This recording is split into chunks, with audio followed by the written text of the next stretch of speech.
అదే RTV app వార్తల్ని క్షణాల్లో చదివే అవకాశం ఉంటుంది. ఒక న్యూస్ పేపర్, ఒక టెలివిజన్ ఛానల్ మీ చేతుల్లో ఎప్పుడూ ఉంటాయి.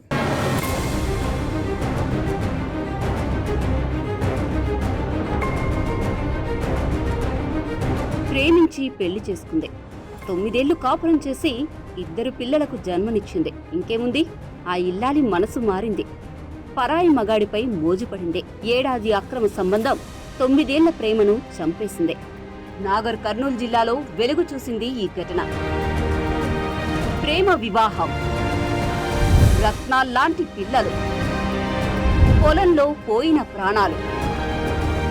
ప్రేమ గొప్పదా, కామం గొప్పదా అంటే ఎవరైనా ప్రేమే గొప్పదంటారు.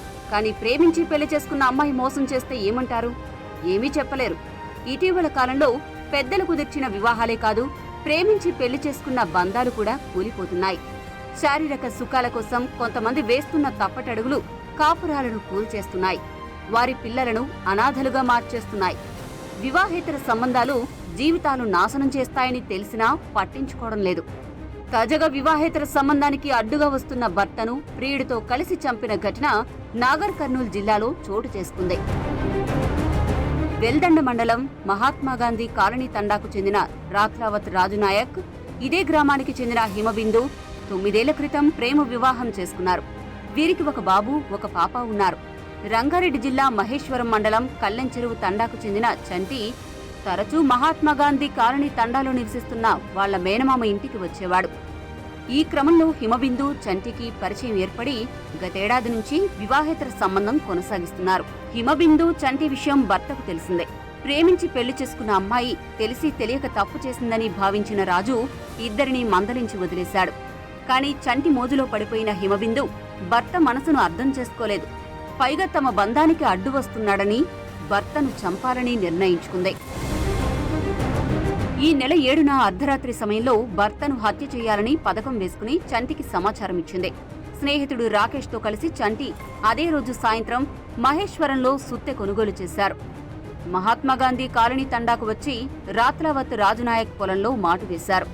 రాత్రి సమయంలో హిమబిందు, రాత్రావత్ రాజునాయక్ ఇద్దరూ పంటకు కాపలాగా వెళ్లి పొలంలోనే మంచంపై నిద్రించారు. అర్ధరాత్రి సమయంలో చంటి, రాకేష్, హిమబిందు కలిసి రాత్రావత్ రాజునాయక్ తలపై సుత్తెతో కొట్టి చంపారు. మృతదేహాన్ని పొలంలో కొద్ది దూరంలో పడేసి మంచాన్ని నీటితో శుభ్రంగా కడిగి చంటి, రాకేష్ పరారయ్యారు. తరువాత హిమబిందు ఇంటికి చేరుకుని భర్త కనిపించడం లేదని రాత్రావత్ రాజునాయక్ కన్నా లాల్కు ఫోన్ చేసి చెప్పింది. బంధువులు వచ్చి పొలంలో వెదగ్గా కొంత దూరంలో రాజు మృతదేహం కనిపించింది. హత్య చేసిన ఆనవాళ్లు కనిపించడంతో పోలీసులకు సమాచారం అందించారు. ఘటనా స్థలానికి చేరుకున్న పోలీసులు ఆ ప్రాంతాన్ని పరిశీలించారు. రాజు చనిపోయే ముందు హిమబిందుతో ఉన్నాడని తెలుసుకుని ఆమెపై అనుమానంతో దర్యాప్తు చేశారు. హత్య జరిగిన రోజు హిమబిందు చంటితో ఫోన్లో ఎక్కువగా మాట్లాడడంతో వాళ్ళిద్దరినీ అదుపులోకి తీసుకుని విచారించారు. నిందితులు హత్య చేసినట్లు అంగీకరించడంతో ముగ్గురిపై కేసు నమోదు చేసి అరెస్టు చేశారు. హత్యకు వివాహేతర సంబంధమే కారణమని పోలీసులు తేల్చారు.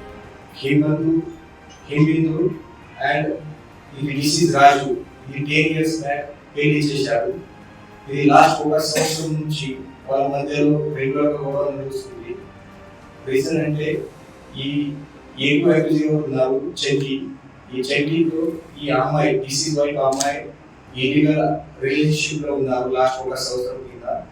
ఈ 3 months ముందు ఈ డిసీజ్ పర్సన్ రాజుకు తెలిసింది. తెలిసిన తర్వాత ఇద్దరికి కొంచెం గట్టిగా వార్నింగ్ కూడా వాళ్ళు ఇచ్చారు. తర్వాత కూడా ఈ వీచర్కి అండ్ డిసీజ్ వైఫ్ హేమిందు ఈ ఇల్లీగల్ రిలేషన్షిప్ కంటిన్యూ చేశారు.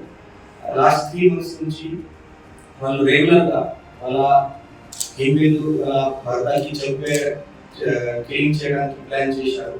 సో 7 and 8 ఇంటర్వ్యూ నైట్ లో వాళ్ళ ముందు ప్లాన్ ప్రకారం ఈ చంటి అండ్ వాళ్ళ ఫ్రెండ్ రాకేష్ ఇద్దరు మహేశ్వరం నుంచి ఇక్కడ ఎంజీ కాలనీ తాండా విధంగా పిఎస్ లిమిట్ లో వచ్చారు. ఈ నైట్ అరౌండ్ 2 o'clock లో ఈ డిసీజ్ పర్సన్ వాళ్ళ భార్యతో వాళ్ళ పొలంలో ఉన్నారు. అప్పుడే ఈ యాక్యూజ్ పర్సన్ అలాంగ్ హిమబిందు వాళ్ళ డిసీజ్ పర్సన్ దగ్గరికి వచ్చి హ్యామర్తో హెడ్ పైన కొట్టారు. చూసారా, ప్రేమించి పెళ్లి చేసుకున్న వ్యక్తిని కడతీర్చింది ఆ మహిళ. ఇలాంటి దారుణాలు చూస్తుంటే కొంతమందికి ప్రేమపై ఉన్న నమ్మకం కూడా పోతుంది. ప్రేమగా చూసుకునే భర్తను కాదని అంతకు మించి కోరుకున్న ఆమెకు చివరికి జైలు జీవితమే మిగిలింది. మరిన్ని వీడియోస్ కోసం ఛానల్ ని సబ్స్క్రైబ్ చేయండి. లేటెస్ట్ అప్డేట్స్ కోసం వాట్సాప్ ఛానల్ ని ఫాలో అవ్వండి. ఆ లింక్ డిస్క్రిప్షన్ లో ఉంది.